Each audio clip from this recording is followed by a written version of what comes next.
دوستو قائد اعظم کے نام طالب علم ذوالفقار علی بھٹو کا خط ملاحظہ فرمائیں۔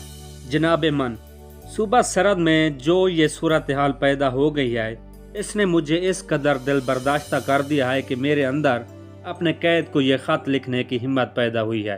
مسلمانوں کے اس بات کا احساس ہونا چاہیے کہ ہندو کبھی ہمارے ساتھ متحد نہیں ہوں گے، وہ ہمارے قرآن اور رسول کے بدترین دشمن ہیں۔ ہمیں فخر ہونا چاہیے کہ آپ ہمارے قید ہیں اور آپ نے ہم سب کو ایک پلیٹ فارم اور ایک پرچم تلے متحد کر دیا ہے، اور اب ہر مسلمان کی آواز پاکستان ہونا چاہیے۔ ہماری منزل اور مقصد صرف پاکستان ہے۔ ہم نے آپ کے اندر ایک قابل رہنما پا لیا ہے اور اب ہمیں کوئی نہیں روک سکتا۔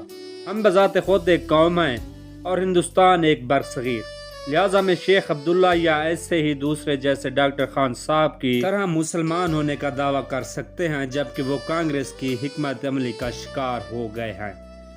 مجھے دلی دکھ ہوتا ہے جب میں ان لوگوں کی مسلم لیگ کے خلاف احمقانہ تقریر سنتا ہوں۔ کیا وہ حقائق سے بالکل ناواقف ہیں یا یہ ان کی حب الوطنی کا اظہار کا ایک اندازہ ہے؟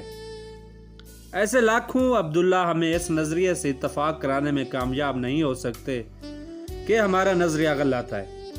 آپ نے ہمیں ولولہ بخشا ہے اور ہمیں آپ پر فخر ہے۔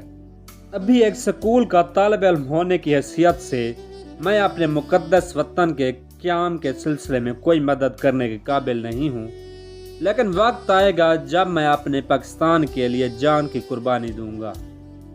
میرا تعلق صوبہ سندھ سے ہے۔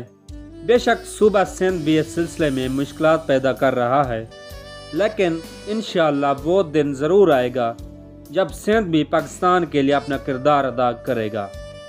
جناب والا، مجھے پورا احساس ہے کہ آپ ایک معروف شخصیت ہیں اور آپ کے پاس سکول کے ایک لڑکے کا خط پڑھنے کا وقت بھی نہ ہوگا، لہذا جواب کی زحمت ضروری نہیں ہے۔ اگر آپ سمجھتے ہیں کہ میں احمقانہ باتیں کر رہا ہوں تو مجھے معاف فرما دیں، کیونکہ مجھے ان لا علم لوگوں کی تقریر پڑھ کر آپ کو یہ خط لکھنا پڑا۔ میں ہوں آپ کا پیروکار ذوالفقار علی بھٹو۔